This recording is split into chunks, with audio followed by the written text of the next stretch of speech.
din talaga, yun man, if you look at the Philippines.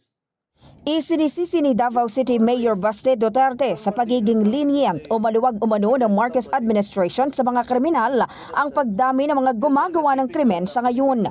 Sinabi ito ng alkalde sa Basta Dabawenyo podcast matapos itong hinga ng komento hinggil sa insidente ng pang-hold up sa kanilang lugar. Dahil ugok talaga itong PNP chief natin and the BBM administration is very lenient on criminals right now.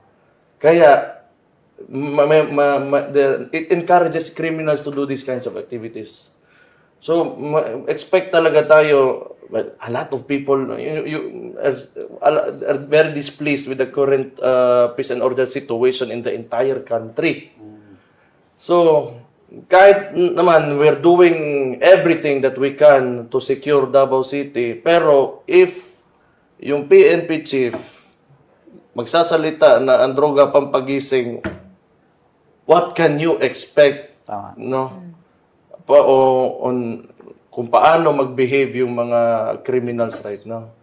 It is very encouraging for them na nakikita nila na hindi talaga stricto yung presidente natin pagdating sa peace and order.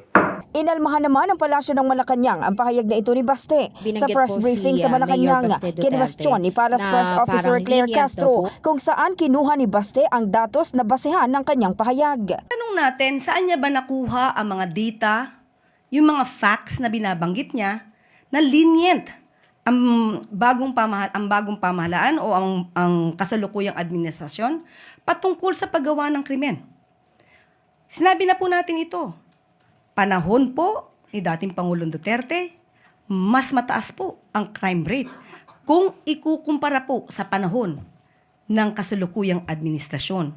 Yan po ay base sa statistics. Pinayuhan din ito si Mayor Duterte na makipag-usap muna sa abogado para malaman ang totoong crime records. Siguro po bago po magbintang at magparatang, si Mayor Baste patungkol sa di umanong leniency ng Pangulo, ng kasalukuyang administrasyon patungkol sa pagsasagawa ng krimen, tignan niya po muna at araling mabuti, makipag-usap sa mga abogado para malaman kung ano ang totoong records. Mas mataas po ang crime rate sa panahon ng kanyang ama. In the heart of changing lives, ito si Brigada Maricar Saragan ng 105.1 Brigada News of Manila, the Music News Authority.